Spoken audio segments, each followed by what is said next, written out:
Welcome back to the GSMC College Football Podcast, presented to you by the GSMC Podcast Network. Just talk some Big 12 coaches, gonna switch gears, and talk about the 2021 recruiting class and where some of these guys have kind of ended up. And I first want to go over just kind of some of the stats. So, in total, 140 recruits from the 21 cycle have been drafted over the past 2 seasons. That includes 23 first-rounders. So a class that had a lot of guys that ended up having success. There are still a couple that have eligibility returning for their 5th year of college football this upcoming season. In all, 70 players from this class were taken in the first or second day of the draft over the past 2 years. 25 of those were former top 100 recruits, so not a bad hit rate. Especially when you consider kind of what a crapshoot recruiting can be. Evaluating prospects at the high school level can be really tough sometimes, considering just where they're from, will the production translate, all of that factors into recruiting and some of the misfires. But so, look at the top 10 recruits. So, number 1 was Quinn Ewers.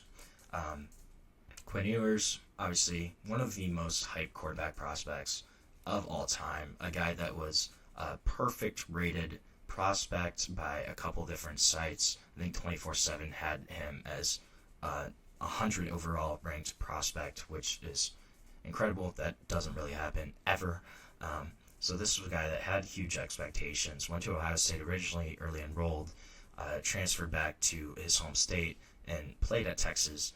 A guy that had a lot of success there, but fell all the way to the 7th round. Frankly, I was shocked that he fell that far. I thought he was a 3rd or 4th round quarterback. But a guy that still has talent, still kind of showcased what he can do as a quarterback. I could argue, I think most people kind of say that his career was a little disappointing as a college quarterback. He obviously was a starter for multiple seasons, had kind of glimpses where he showcased that talent, but never put it truly all together. Never lived up to his fullest potential, I would say, as a quarterback, but a guy that was still an impressive starter for Texas. I was surprised that he fell that low. 7th rounder, though, for the number 1 overall prospect in that class. Number 2 was Korey Foreman. Korey Foreman, of this top 10 list, he's kind of one of the only ones that didn't really hit. It was a big deal when he signed with USC over Arizona State, Clemson, Georgia, LSU. That was kind of his final list. But a guy that didn't really produce at USC, only had 2.5 sacks in 3 seasons there, landed at Fresno State last year, and actually had a decent year last year. Had 24 tackles, 3 sacks, 3 forced fumbles, only made 1 start for Fresno State, but a guy that is going to play again for the Bulldogs this upcoming year. One of the only, I would say, misses of this top 10 list. So then you look at number 3 was J.C. Latham, Alabama. Obviously, 1st rounder in 2024, was the 7th overall pick. A guy that had a great career there on that offensive line. Number 4, J.T. Tuimoloau. I would say he was also probably a little bit of a disappointment at Ohio State. You could tell there were glimpses of his talent, especially when he played Penn State. J.T. Tuimoloau looks like the best defensive end in the world whenever he plays the Penn State Nittany Lions. Besides that, the production would be lacking, but a guy that still was a 2nd round pick this year, number 45 overall. Number 5 was his Ohio State teammate, Jack Sawyer. Jack Sawyer, I will say, being from Ohio, I remember when he was being recruited. This was a kid that was from Columbus, an elite prospect at defensive end.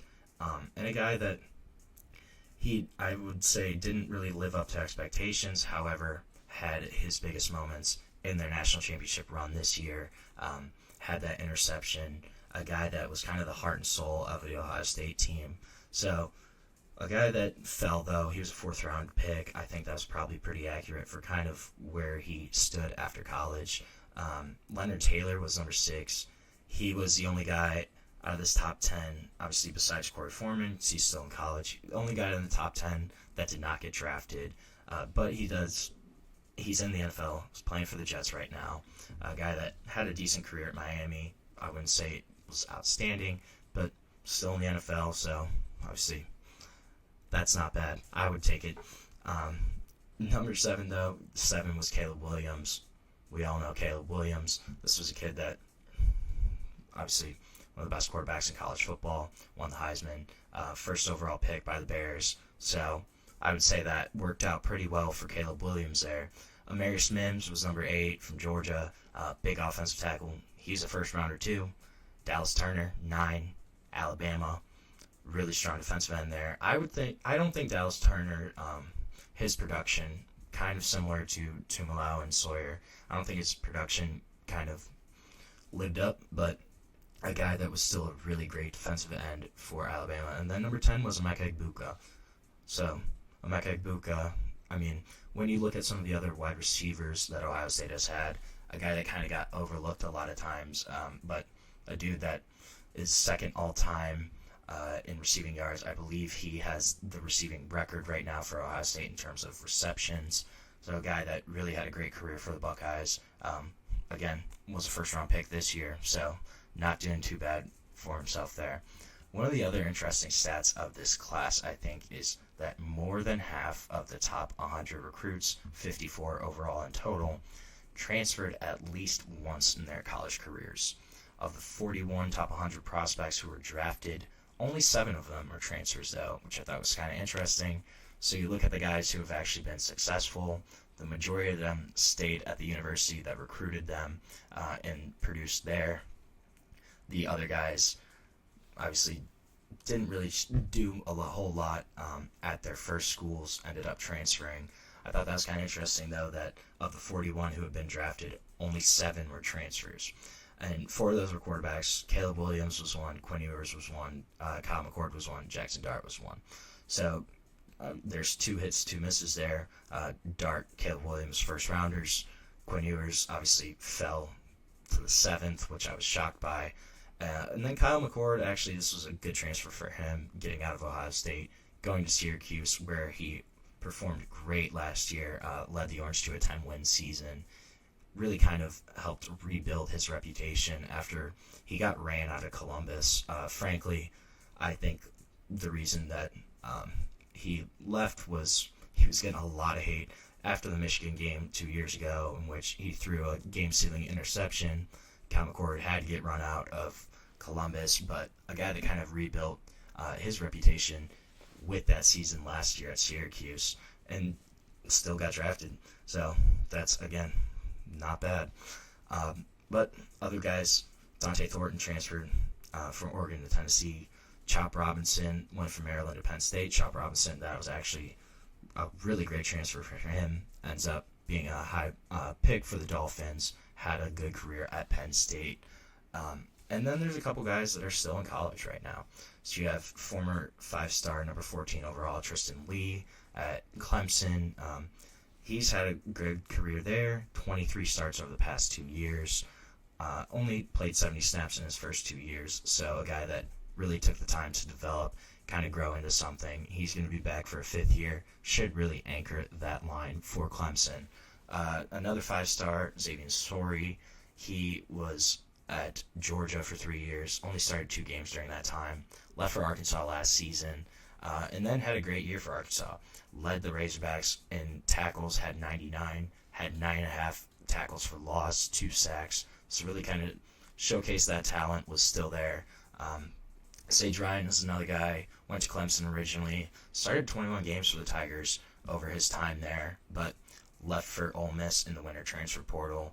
A guy that should play a really big role for Ole Miss as they're trying to rebuild that cornerback room right now, and a guy that could have another great year. And then Keyshawn Silver is the last 5-star still in college. He's a guy that signed with North Carolina, didn't start a game in 2 years there. Then he went to Kentucky, started 23 games over 2 seasons there, and then he's now at USC. So I think those are a couple guys. Xavier Sorey, I think, definitely has potential to get drafted next year. I think Sage Ryan does as well if he has a great year. So those draft totals could go even higher when we kind of look at this next season after pretty much this whole class is gone, is out of eligibility. It's going to be interesting to see kind of the total numbers. But overall, this was a really successful draft class. when you have 140 guys overall from that draft class get drafted, I think that's a pretty good indicator of the talent level in that recruiting class. But 21 was certainly interesting. Quinn Ewers didn't live up to expectations. Caleb Williams surpassed them. It's kind of shows, though, what a crapshoot recruiting is, how it can change on an instant, how evaluating talent is a super difficult thing to do. And even the guys that do it every day sometimes get it wrong, but there's also the hits there too. So we're going to take our last break of the show right now. When we come back, we're going to talk some quarterbacks, going to continue with my rankings of the Big Ten quarterbacks and kind of where I think some of those guys land in that list. But we will be back on the GSMC College Football Podcast.